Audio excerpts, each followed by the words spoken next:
Good morning, y'all.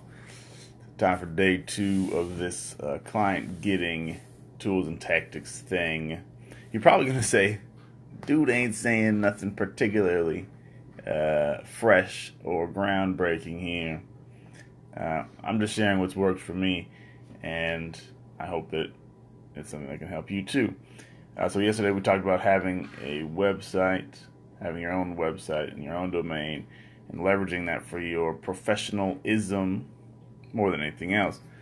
Today, again, this is not groundbreaking, but I'll tell you, LinkedIn is, or at least it has been for me, a pretty serious tool for getting clients and making important connections. I can say I'm not a professional anymore. Years ago, I've been on LinkedIn for many years, and when I first started getting into it, because people told me this is where the professionals hang out, this is how you show your expertise. This is back when LinkedIn had like a question and answer section. People could ask questions and get answers, and you were supposed to go in there and answer people's questions, and that would prove that you're an authority or an expert or whatever. So it's been a long time. Back then, I used to study LinkedIn, and I had it figured out pretty well how to get pop up in search results and how to get other people to do it too. I actually had people pay me to work their profiles over or remake them, make them over, so that they could rank well for the things they wanted to rank for. I have no idea how LinkedIn works now because I kind of took time off. But I can tell you that even now, the work that I did years ago and over time still produces leads for me on a regular basis. And so I'm thinking that this is something that you can still jump in on if you haven't done it yet. So let me just make it very basic. Maybe we can. I didn't plan on what to talk about other than to say LinkedIn. You need to have a profile because the second place I think people look for copywriters after Google is LinkedIn, and maybe that's the first place for some people. So you need to at least be there to have a presence, and that will also help with Google. If somebody searches your name, your LinkedIn profile can be one of your higher ranking results. So you kind of got to be there. Second thing is, if you're connected to the right people, it will also help you be visible to the people you want to find you, to see you. I could say 3-4 years ago. I guess it depends on what year you're thinking from. I think it was 2015. I'm connected to Joe Sugarman. Not that I know him, but because he kind of send out requests to people. And I got an email or an in-mail, whatever you want to call it, from a dude who he sold life insurance, and he said, "Hey, I see we're both connected to Joe Sugarman. Should we be talking?" Yeah, sure, I guess. And for no other reason other than I'm connected to somebody who he recognizes, who he couldn't afford or couldn't hire to work for him. Anyway, this turned into a $60,000 project over the next few months. He needed help with his direct mail, with his email, and with a new website that he was building to sell his insurance. So I made $60,000 off of a connection that I didn't reach out for this guy. I wasn't looking for this guy. I didn't know the guy. He just happened to find me on LinkedIn because of the connections that I had, or one particular connection I had, which was Joe Sugarman. So I mean, those sort of opportunities are there. I've got, like I said, I get on probably like twice a month. Somebody's reaching out to me, and just asking if I'm available or if I'd be interested in the kind of thing that they're talking about. Sometimes they're the right people, sometimes they're not. Sometimes I have time, usually not.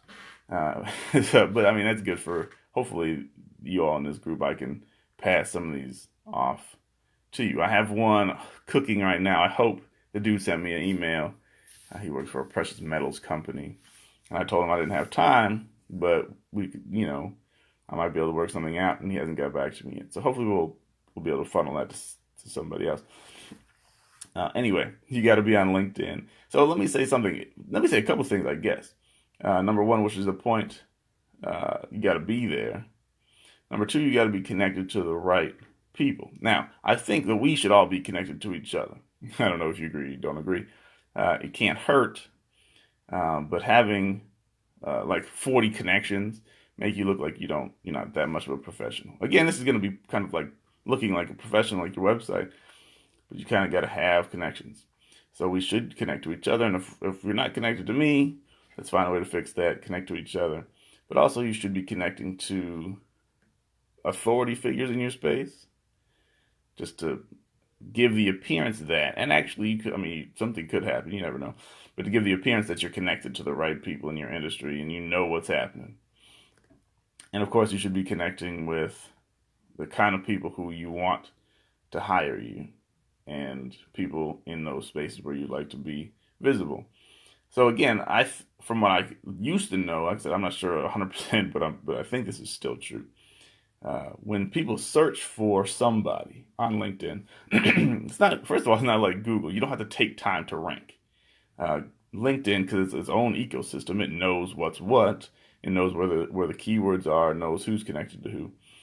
So as soon as you implement some of the right moves, you'll instantly go up, or relatively instantly go up in the search results.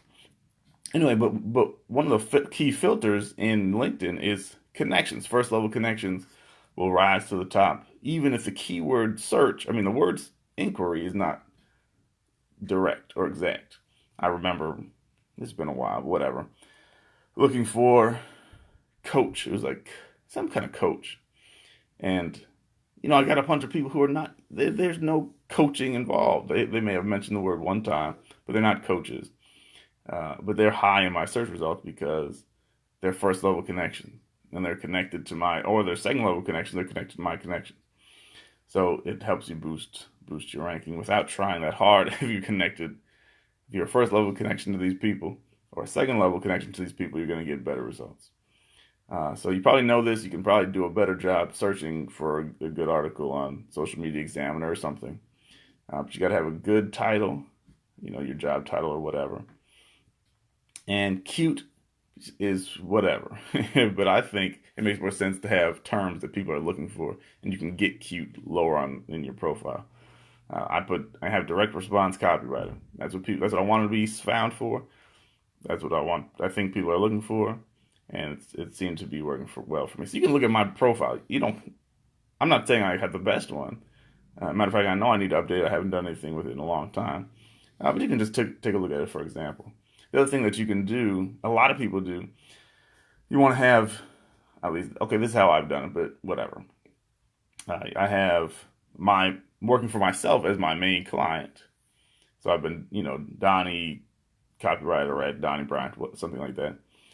And then you can list underneath every project you've ever worked on, as in, just like, okay, copywriter at, client number one, copywriter at client number two, and kind of mix up. I got like freelance copywriter, direct response copywriter, financial copywriter, like that, just to get the keywords in there. So it's not like keyword stuffing. I'm not sure LinkedIn thinks about it that way, like Google does, but you're asking me my job and my job title, so I'm just putting my job title in there. So that helps, to be recognized. Also, when people land on your profile and they see who you've worked with, that also raises your level of credibility and perceived expertise, or actual expertise, but be that as may, it might just be perceived. But so you should do that, and then don't treat it like a resume. When you get into the description, it's easy to just put resume style. I've done this, I do that. I'm a hard worker, etc. And what you should be doing is making a sales page for yourself that lets people know. First of all, it should be written in a way that showcases your skills, and secondly, that promotes and helps the reader, to see this is the kind of person I want to connect with. This is the person who knows what I want to know, or has access to the skills that I need to grow my business. And so you use it to sell yourself. So, those are I guess the best tips that I have, it used to be, and still might be, where if you're in the same groups as people, I don't even know if people do that anymore. But I got into a bunch of groups, of industry groups I wanted to be involved with, because the fellow group members also ranked higher in the search. And in the group, you could actually participate in the groups and, send emails to people in the groups, something like that. So that gave you access to people. Now, I would say a lot of people go on LinkedIn and send cold emails to people with sales pitches, and I think that's kind of lame. I think that's my opinion. I get them all the time. I literally get these every day, and it never turns into anything because it's kind of sleazy. You don't really know me. You're trying to sell me something, and it's just kind of cheesy. But you can connect with people in a genuine way, and that can lead to business over time. So another thing that I'll say, you get a lot of incoming after a while. I have something like 2,800 connections. I don't even send connection requests anymore, really. I get them every day. Just because I think at some point it seems like you're somebody worth connecting with. You're connected to people who they want to be connected with, and they connect with you. And so that includes a lot of people who work for Agora. They just send me requests. So that hasn't turned into them sending me emails about working with them all that often. But they're connecting, and those things are piling up over time. So that I'm connected to a whole bunch of people who could be valuable to me in the future. So anyway, I'm just going to encourage you to do that. Get on there, maybe spend 20 minutes a day, half an hour a day, if you can fit it in. This is a high leverage, a high ROI activity, if you ask me. Connect with 5 people who you'd like to work with them, or you'd like to write on their blog. Like you could, I want to do a guest article for you. And you don't have to say that right away, but it's just somebody who you think would be good to have a connection with and good to have visibility for. Like I said, when they go searching, you want to be the kind higher in the search results. It's like 5 minutes a day. And then, I guess, again, I haven't done it in a while, you should probably put things on your LinkedIn profile once in a while, just so you appear to be active. I also have had some success with the publishing thing. When you put articles on there, now I've never written something specifically for LinkedIn. It'll be something from my blog that's been there for a while, and I repurpose it just by posting it in, or publishing in LinkedIn. I had one article, it was like 2,500 views or something like that. That sort of thing, if nothing else, it gives you another place to showcase your expertise and to look different, because 90% of people are not doing that. So when you do, you're automatically in the top 10% of people in your field who are producing content. You're a thought leader. You're the kind of person who can produce thought leadership, and that helps. The other thing that I haven't done yet, but I've heard works really well, is you can now do this Facebook Live thing. You can also do it on LinkedIn Live, because probably 2% of people or less are doing that. You're really going to stand out, and I guess LinkedIn is pushing this high on timelines because they want people to get engaged. So you can probably be more organized than this has been, but you can use that to really stand out as different and to provide value to the people you're connected to. But you got to be on LinkedIn to do it, and you got to be connected to a few people so that people can see you. So you want to do that. And I think that's all I got. Like I said, I haven't done LinkedIn in a while. We should talk about this. If you guys know something about LinkedIn that could be helpful, share it. I can tell you personally, I've made over 6 figures from opportunities that I've gotten from LinkedIn. I've been there for a long time, so I know that gives me maybe an unfair advantage or an irreplicable advantage. But I think the opportunities are still there, but you got to be there. So again, we should talk about it. If you got tips, tricks, let's do that.